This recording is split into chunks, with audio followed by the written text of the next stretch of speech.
Wrong train, right, love? Listening B1. Episode 1. The train doors slammed shut just as Eleanor realized she was on the wrong train, heading in the wrong direction, with her phone at 2%. The city disappeared behind foggy glass, and panic rose in her chest like a fast tide. She had not planned this day to go wrong.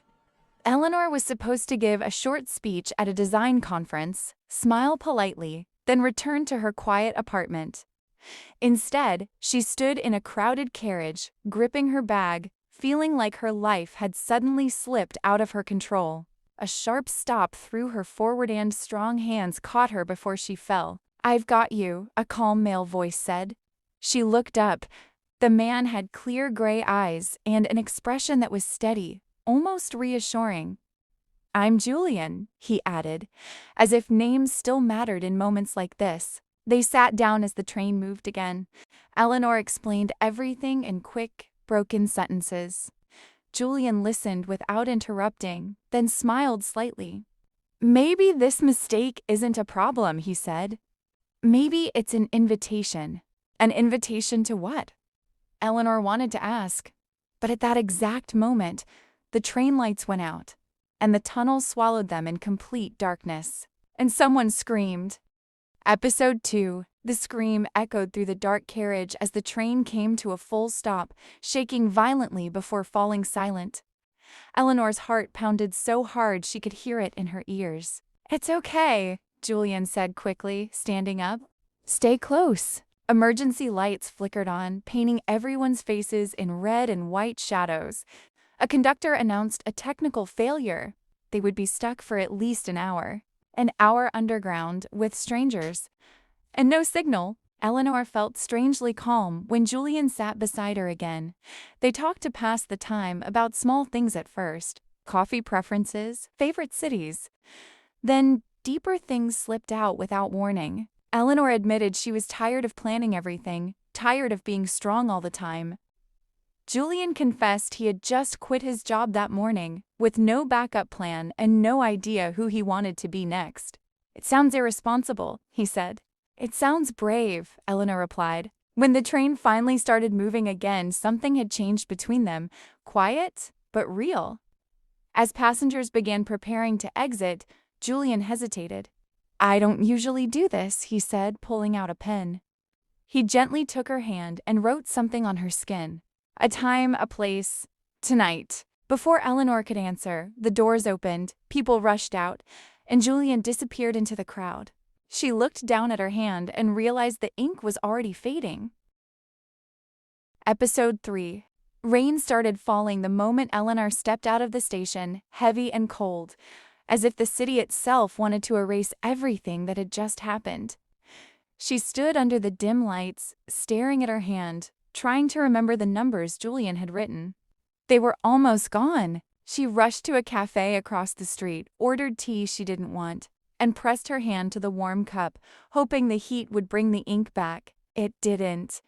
Panic returned, sharper than before. What if I imagined it, she thought. At exactly 8 p.m., Eleanor left the cafe and walked toward the river. The place felt strangely familiar, even though she had never been there before. Streetlights reflected on the water like broken stars. Then she saw him. Julian stood near the railing, soaked from the rain, scanning every face that passed. When their eyes met, relief washed over both of them at once. "I was afraid you wouldn't come," he said quietly. "I was afraid I couldn't," Eleanor answered. They walked along the river, talking as if they were continuing a conversation that had started long ago. The night felt unreal, too fast, too honest. As they stopped near an old bridge, Julian's voice changed. "There's something I need to tell you," he said, and Eleanor suddenly understood that this meeting was not an accident at all. Episode 4. Thunder cracked across the sky the moment Julian spoke, forcing Eleanor to look at him instead of the river. His face was serious now, almost tense. "I'm leaving the city," he said. "Tomorrow morning." The words hit her harder than she expected. Leaving? How long? Maybe forever. They stood in silence, rain soaking through their clothes. Eleanor felt anger, disappointment, and fear twist together. Why start something if it had to end so soon? Julian explained that his father was ill. He had avoided going home for years, afraid to face old mistakes. Quitting his job had been the first step. This sudden meeting with Eleanor felt like a sign, but also a risk. "I didn't plan to meet someone like you tonight," he said. "That's what scares me." Eleanor looked at the dark water below. Part of her wanted to protect herself, to step back before it hurt. Another part, the louder one, was tired of running. "So what are you asking me?" she said softly. Julian reached into his coat and held out a folded train ticket. "Come with me," he said, "not forever, just long enough to see what this could be." Her breath caught, the rain slowed, time seemed to wait. Eleanor stared at the ticket, knowing that whatever she chose would change everything. Episode 5. The train began moving before Eleanor fully realized she was already on it, sitting beside Julian, watching the city fade into distant lights. Her heart raced, not from fear, but from the strange calm that followed her decision. They spoke little at first. The rhythm of the rails filled the silence. Eleanor stared at her reflection in the dark window and barely recognized the woman looking back, someone braver than she had ever been. Julian finally broke the quiet.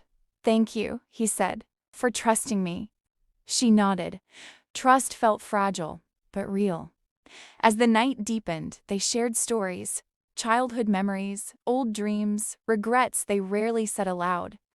Eleanor told him how she always chose safety over happiness. Julian admitted he often left before things became important. Near dawn, the train slowed unexpectedly. A sudden announcement informed them of an unscheduled stop due to severe weather ahead. Passengers groaned. Eleanor's stomach tightened. They stepped onto a nearly empty platform, surrounded by open fields and gray sky. Wind cut through Eleanor's coat. Julian checked his phone. No signal. "This wasn't on the route," he said. A small building stood at the edge of the platform, lights on inside. As they walked toward it, Eleanor noticed something strange. The station sign was old, rusted, and the town's name had been crossed out. Episode 6. The waiting room smelled of dust and old paper, as if time itself had stopped there. A single clock ticked loudly on the wall, but its hands didn't move. "This place feels wrong," Eleanor whispered. Before Julian could answer, an elderly woman appeared from behind the counter. Her eyes were sharp, almost knowing. "The storm won't let you leave yet," she said calmly. "Sit." They obeyed without understanding why. The woman poured tea into cracked cups. "People arrive here when they're running," she continued. "From fear, from love, from themselves." Eleanor felt her chest tighten. "How do you know that?" The woman smiled faintly. "This station shows you what you avoid." The lights flickered. For a moment, Eleanor saw herself reflected in the window, alone, older, successful, but empty. Julian stiffened beside her. "I saw my father," he said quietly, "before I left him."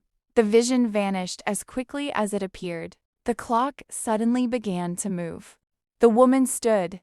"Now you may go." Outside, the storm had passed. A train waited, doors open. As they stepped aboard, Julian grabbed Eleanor's hand. "Whatever happens next," he said, "we face it together." The doors closed, and Eleanor realized this journey was no longer about where they were going, but about what they would become. Episode 7. Morning light filled the train the moment Eleanor opened her eyes, and for a second she forgot where she was. Then she felt Julian's hand still wrapped around hers, steady and warm, as if it had been there all her life. The train rolled into a small coastal town just after sunrise. The air smelled of salt and rain-washed stone. This was Julian's hometown. He had not been here in 10 years. As they walked through quiet streets, Julian's steps slowed. Every corner held a memory. Every building carried a version of him he had tried to forget. At the hospital, the silence felt heavy. Julian's father lay awake, older and weaker, but his eyes softened when he saw his son. "You came," he whispered. Julian nodded, unable to speak. Eleanor waited by the window, giving them space, watching something fragile begin to heal. When Julian finally turned to her, his eyes were full. "I couldn't have done this without you," he said. Later that day, they walked along the shore. Julian admitted he had always believed love meant loss. Eleanor confessed she had lived as if safety meant peace. The sea answered with steady waves. As the sun began to set, Julian stopped suddenly. "There's something else," he said, and Eleanor sensed this truth would change their future forever. Episode 8. The wind picked up as Julian faced Eleanor, his expression serious but calm. "My father is getting better," he said, "but he needs time. And so do I." Eleanor's heart tightened. She prepared herself for goodbye. "I've been offered a chance to start over here," Julian continued. "A small project. A quiet life." She waited. "But only if you want to be part of it." Relief and fear collided inside her. Eleanor walked toward the water, listening to the waves, to her own breath. She realized she was no longer afraid of uncertainty. She was afraid of returning to a life without meaning. "I don't need everything planned," she said at last. "I need something real." Julian smiled, the kind of smile that carries relief, gratitude, and love at once. He took her hands. They rented a small apartment near the shore. Days passed simply, mornings with coffee and sea air, evenings with conversations that felt like home. One night, Eleanor found a familiar pen on the table. Julian had written something on a piece of paper. A date? A place? A future.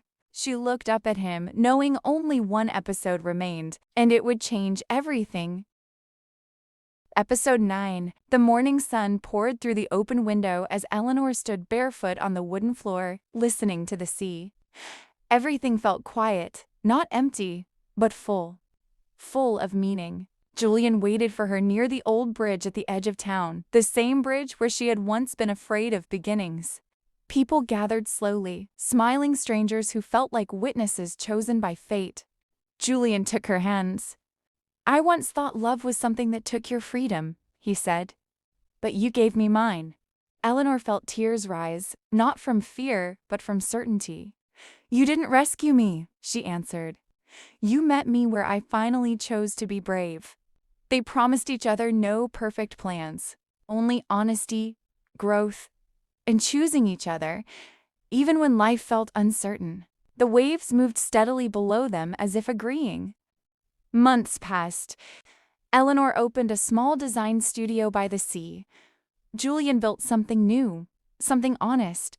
Their home filled with laughter, quiet mornings, and trust that didn't need proof. One evening, Eleanor found her old conference notes in a drawer, the speech she had never given. She smiled and threw them away. Her life was no longer a presentation. It was real. As the sun disappeared into the water, Eleanor leaned into Julian and understood something clearly at last. The wrong train had taken her exactly where she belonged, and she had never been lost at all. For more interesting English stories, welcome to the English Listening Stories channel.